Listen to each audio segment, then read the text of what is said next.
Hello, this is Gemini, your friendly neighborhood spy. Welcome back to my channel, and welcome back to my ongoing series about strong women in the Fire Emblem games, in which I analyze the character, backstory, accomplishments, and leadership qualities that define some of the toughest characters across Nintendo's classic strategy series. This is episode 3. I encourage you to check out the rest of the series if you like this video, but they do not need to be watched in order. As in the first 2 episodes, I'll be discussing the strengths and abilities of 5 female Fire Emblem characters, and I will only be considering the lore behind their characters. Actual gameplay usefulness will not be taken into consideration.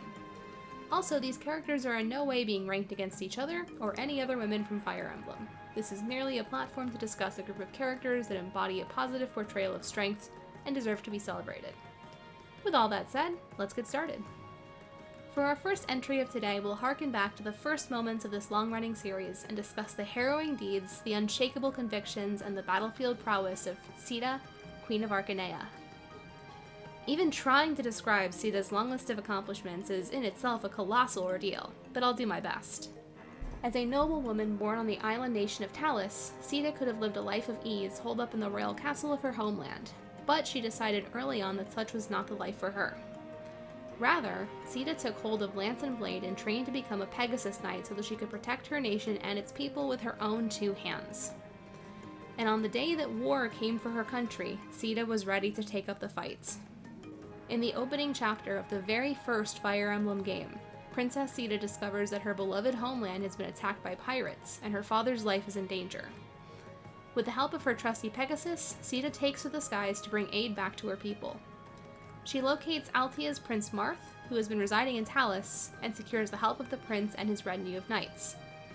Thus begins the first map of the series, where Sita fights to reclaim Castle Talis, making her the very first playable female character in Fire Emblem. Quick side tangent. I won't say that Fire Emblem has always been perfect in its portrayal of women through its female characters, but I do think it's pretty awesome that all the way back in 1990, Fire Emblem had women going into battle alongside their male counterparts. Women in Fire Emblem weren't even limited to roles such as healers and mages. They got to charge into battle armed with the weapons they trained with. As someone who grew up trying to figure out why everyone in Pokemon Blue version kept calling me a boy, even though I clearly had a girl's name, I think that's pretty cool. Anyway, back to Sita. The Princess of Talis' importance extends far beyond her role at the game's start, of course.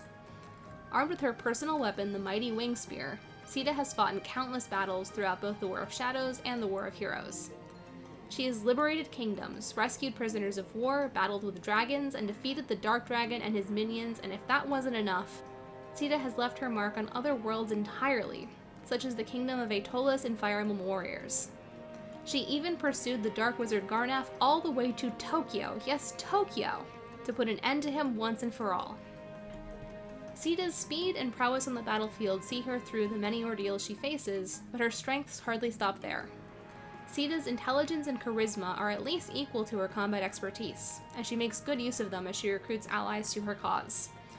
You see, Sita is an exceptionally perceptive soldier, and she is quick to hone in on the psychology of enemies that she meets on the battlefields. For example, when she speaks with Castor, she uses guilt to shame him for turning against Talis, even throwing him the money he needs to care for his mother, only deepening his guilt for having betrayed his homeland. This is so effective that he outright begs Sita to let him fight for her again. On the other hand, when Sita speaks with the Grustian soldier Roger, she appeals to a sense of chivalry with flattery that makes him fall in love with her almost immediately.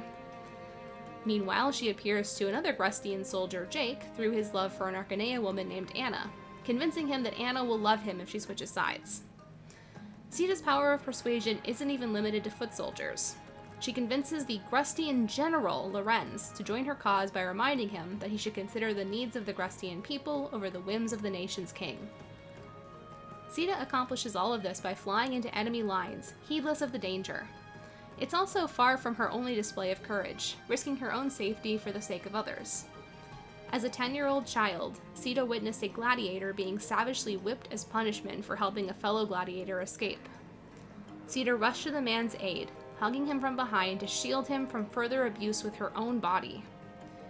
Shortly after, that gladiator, whose name was Agma, went on to dedicate his life to Sita's safety as her most loyal bodyguard. Sida's ability to win others to her cause is truly unparalleled. In addition to being one of the strongest warriors on the continent of Arcanea, Sida also just might be the most skilled diplomat in the entirety of Fire Emblem. At the end of the day, Sida does all of this and more in the name of that which she values most: love. Her love of peace, of her country, and of her beloved Prince Marth push her to do the impossible and make it look easy. When her work is finally done and the continent of Arcanea is safe and united, she ascends to her rightful place as queen alongside Marth, and together they lead their kingdom into an era of prosperity. In Awakening, Sida's legacy is immortalized in the stories that have been passed down for thousands of years, tales of her courage, strength, and kindness. With love as her guide, Sida found the strength to lead her world out of the dark and forever alter the course of so many lives along the way. Our second character today is none other than Naimi, the Hermit on the Mountain from Binding Blade. On the continent of Alib, there is a powerful druid whose name is known by every student of the arcane. That druid is Naimi, known to most as the Hermit on the Mountain, and she is one of the most powerful and knowledgeable scholars alive. Naimi's fame cannot be understated. Though her fellow dark magic practitioner Rai is initially rude when he meets her, as soon as he learns her identity, he rushes back, full of apologies and begging her to let him learn from her. Even the magic general of Etruria himself, Pent, yes, Pent, is positively starstruck when he meets Naimi's son Kanaz. He immediately rushes off to tell Louise the exciting news, that he has met the child of someone for whom he holds so much admiration.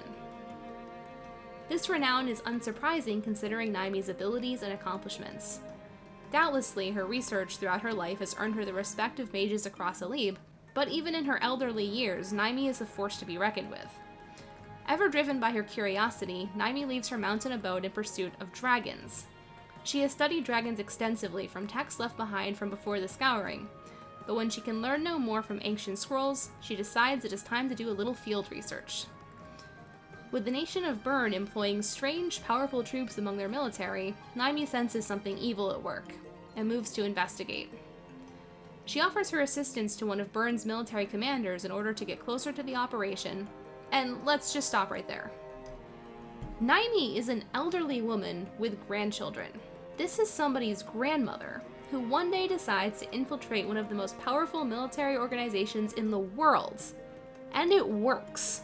Heck, Bern is happy to have her, and immediately puts her to work casting spells from scrolls so advanced that no one else can even begin to figure out how to use them. She is ordered to drown out the advancing Etrurian army with one such spell, and such an outstanding display of power is well within her ability. However, seeing as Naimi doesn't actually serve Bern, she instead uses her magic to freeze all of the rivers in the region and instead help the Etrurian army by creating terrain that they can more easily navigate. Yes, Naimi has the kind of power that can turn the tide of battle with only a single spell by transforming the landscape. No wonder Bern wanted her help. So when the Etrurian army wins the battle in part due to this inexplicable aid they've received, they meet the Hermit on the Mountain for themselves. Naimi introduces herself to the army's commander Roy, and captures his attention as she explains what she learned about dragons, their capabilities, and their role in Alib's history. Luckily for Roy, Naimi is actually sincere when she decides to join his army. Admittedly, Naimi is less of an altruist than some of the other characters I've discussed in this series.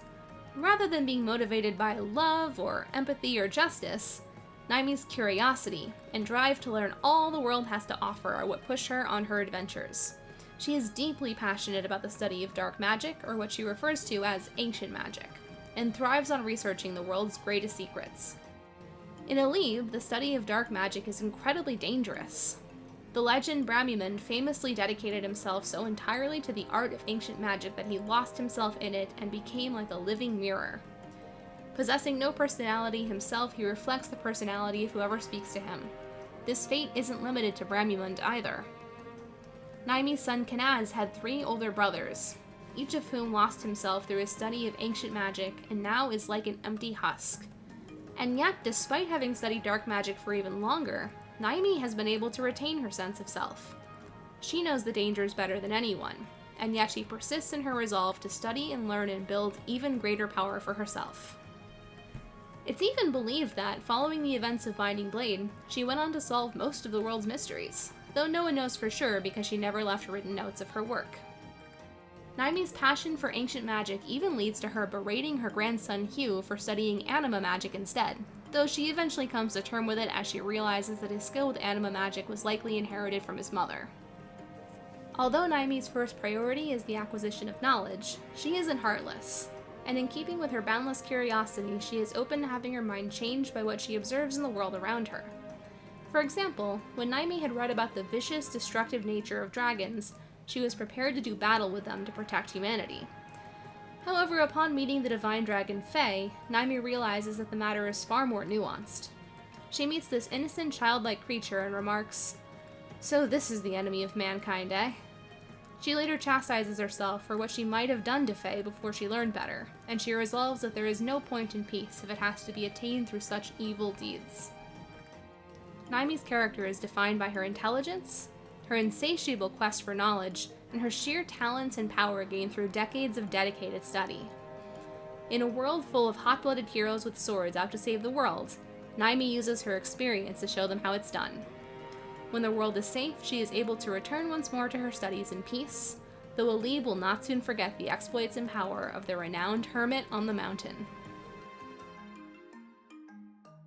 Our third hero for today is Flavia, the warrior ruler of Eastern Regna Ferox from Fire Emblem Awakening. The people of Regna Ferox have a rather unique tradition when it comes to leadership in their country.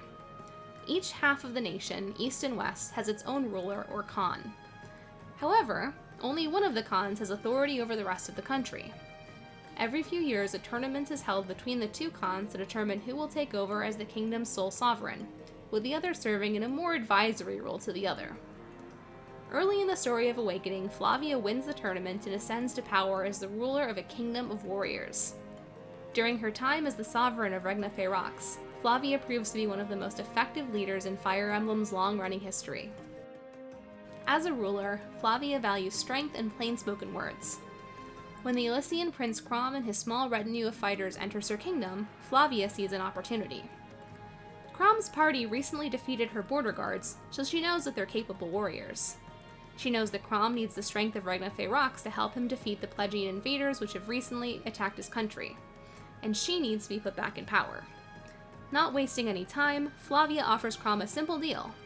If he fights as her champion in the upcoming tournament, she'll become the ruling Khan, and if she becomes the ruling Khan, she will grant his country the aid it needs. It's a straightforward offer which clearly benefits both parties. As such, Chrom accepts readily, and with his decisive victory in the tournament, Flavia takes her place as the sole sovereign of her nation. True to her word, Flavia leads her people to war alongside the Elysian forces. And her new alliance pays off quickly yet again when her army defeats the Plegian forces and she claims a significant war chest for her troubles. This is only the first of many victories for Flavia and her people. Over the course of Awakening's story, she leads her nation to victory in 3 separate wars. The war against Plegia, as already mentioned, the war against the conqueror Walhart from the nation of Valm, and finally the war against the fell dragon Grima itself, a battle on which the fate of all humanity is balanced. But Flavia never shirks from the fight, and her steady leadership sees her nation to victory every time. Flavia's judgment pays off for both herself and her people, but part of what makes her such a capable leader is her willingness to listen to the ideas of others. For example, Flavia repeatedly acknowledges Robin's tactical brilliance and looks to them for strategies. When Regna Ferox and Ulysses form an unlikely alliance with the recently defeated Plegia to defend the land from a conqueror threatening their entire continents, it's Flavia who first observes that they received a large stock of oil from the Plegians, and how that might be useful if they can find a way to set the conqueror's ships aflame. However, she looks to Robin to work out the specifics, recognizing that this is their area of expertise. And her judgment once again proves sound as Robin devises a plan to set their own ships on fire and send them careening into the enemy fleet. Another example of Flavia being open to others' ideas is in speaking with her rival Khan from Western Ferox, Basilio. While they do compete against each other and partake in frequent verbal sparring, the two are also friends and recognize that they both have the best interests of their country at heart. Flavia listens to Basilio's ideas for moving a portion of their population out of the kingdom during the colder months to improve morale. She recognizes a good idea when she hears one, even if the source happens to be her greatest rival. Of course, it's impossible to talk about Flavia's strengths without mentioning her greatest moment of heroism in the game. As she and her allies prepare for their confrontation with the Conqueror Walhart, the time traveler Lucina warns Basilio not to confront him on the battlefield. In her timeline, Basilio was killed by Walhart in this same battle. Basilio, ever courageous, insists that he will not back down from the fights. Flavia hears Lucina's dire premonition, and she decides that she too will join the battle, despite Basilio's insistence that the reigning Khan shouldn't put herself at such risk. During this momentous fight, Flavia and Basilio come face to face with Walhart himself. It takes only a brief exchange of blows for the Khans to recognize that they are badly outmatched. Basilio is injured and urges Flavia to run, but she refuses to abandon him. She says, "I'm here, and that means that events can be changed." And as Walhart raises his axe to strike down Basilio, Flavia blocks the attack that would have ended her rival's life. They still lose the fight. Basilio is still felled by Walhart's axe. But he survives.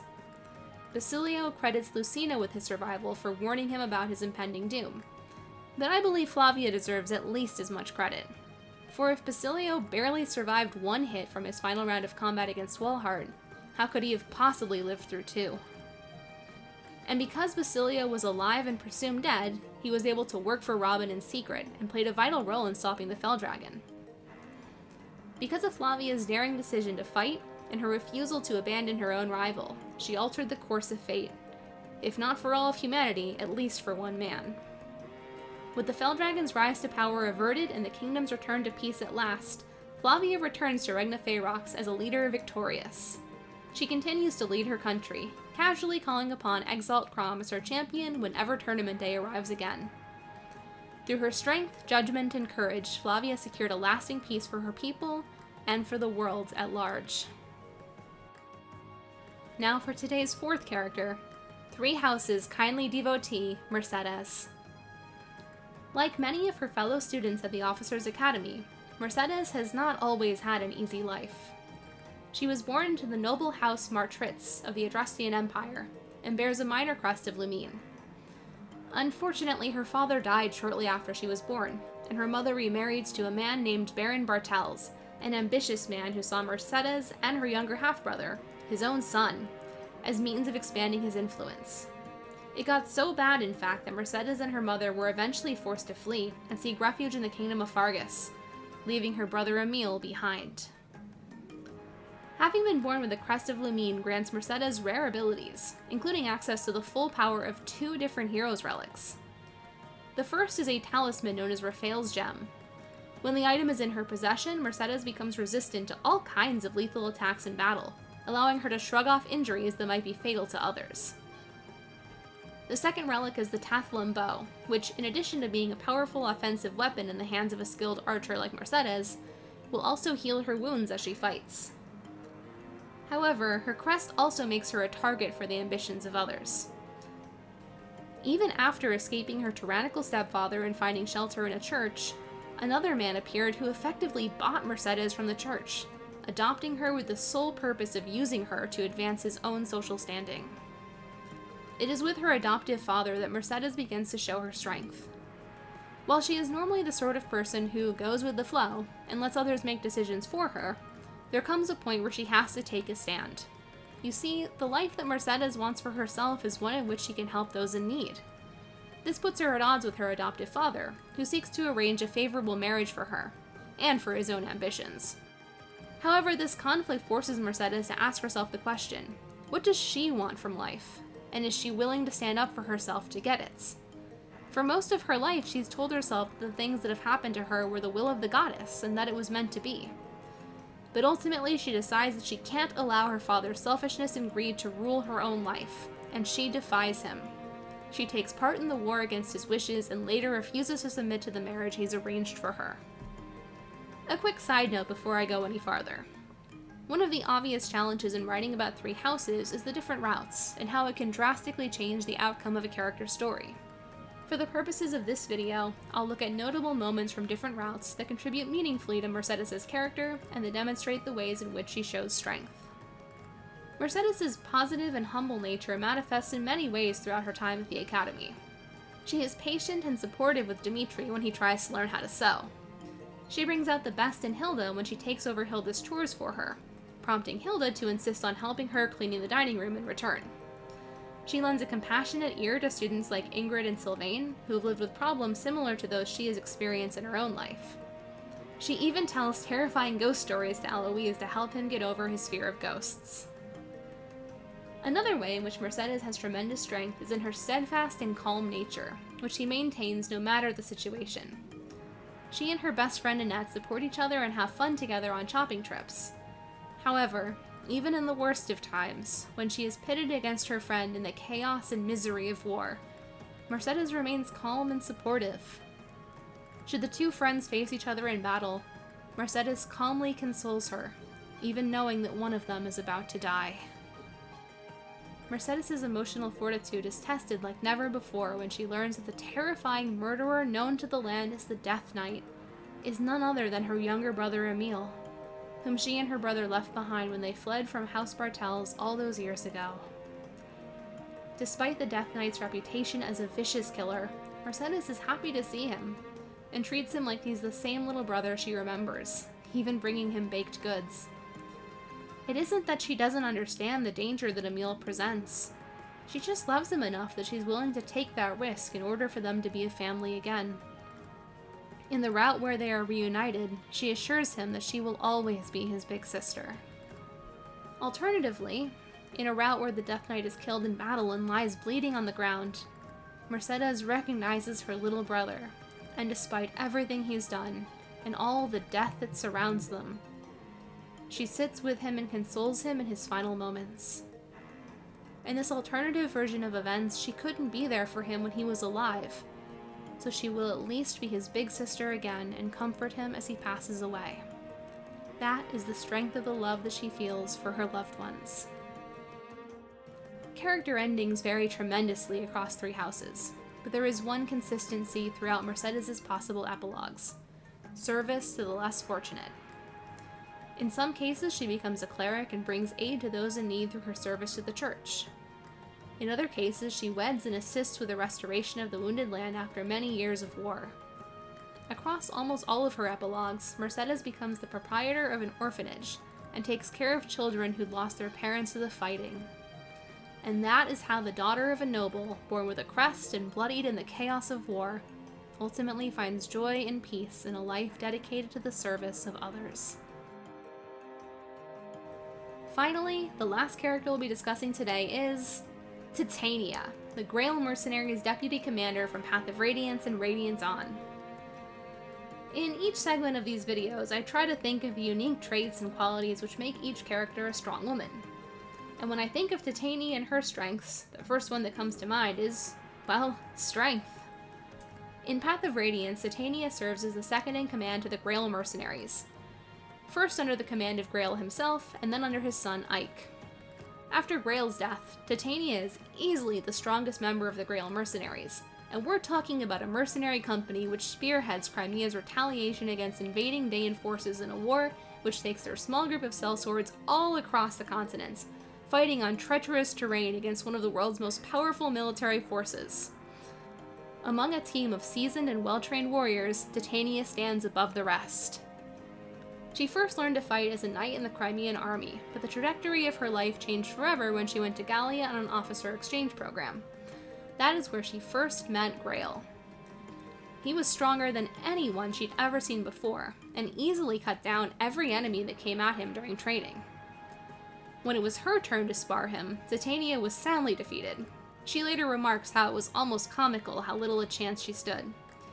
However, rather than sulk and self-pity or give in to envy, Titania asked Grail to train her.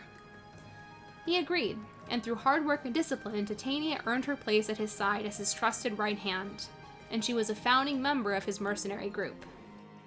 While Titania is the axe-wielding, scarlet-haired powerhouse of the Grail Mercenaries, she also plays a motherly role to the group as well. She has known Ike and Mist since they were young children, and after their mother's death, she took on a parental role to both of them.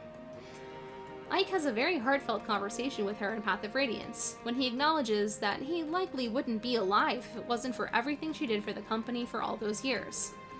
She is strict with Boyd when he neglects his training, is protective towards Riss due to his weak constitution, and encourages Miss not to overwork herself too much trying to take care of everyone. For each member of the Grail Mercenaries, Titania takes on the role they need from her, providing them with guidance and support to keep them safe and alive. By Radiance On, the other mercenaries have grown stronger, and may have even caught up to her as warriors, but she would only be proud of them for their improvement. Regardless, Titania has only become stronger herself, and this time she continues to serve as the company's deputy commander as they perform daring rescues, quell rebellions, and wage war against a goddess to save all of Tellius. Basically, she's every bit as much of a badass as she was in the previous game. Of course, Titania brings more than just her power to her role as deputy commander to one of the most famous and successful mercenary companies on the continents. Despite her work as a sellsword, Titania is idealistic and often advises Ike to take the honorable route when making decisions for their team. This often puts her into conflict with Soren, who takes a more, shall we say, mercenary approach to their work. Titania was the first to advocate that the Grail Mercenaries assist Princess Alencia when the Dayan army demanded she be handed over. And while it certainly was the honorable decision, Titania still frames her reasoning very soundly. It isn't just the right thing to do, it's also the best decision for their company's reputation, and will help them acquire work with valuable employers in the future. All things considered, I'd say the decision to help Alencia worked out pretty well for them. As the deputy commander, Titania commands the respect of the other sellswords. Even Shinen, who is frequently defiant towards Ike, admits that he never minded taking orders from Titania. She is even the one who manages the finances and day-to-day upkeep of the Grail Mercenaries. Without Titania, it seems pretty unlikely that the Grail Mercenaries ever would have achieved the fame and success which they enjoy by the end of their story in Radiance On. After Titania helps save Tellius from the wrath of a goddess, she continues on in her position as second in command of the Grail Mercenaries. Hey, sometimes you just love what you do, so you keep doing it. Guided by Titania's sense of honor and responsibility and her raw battle prowess, I have no doubt that the Grail Mercenaries will flourish for many years to come. And there we have it for episode 3 of Courage and Conviction's Strong Women in Fire Emblem.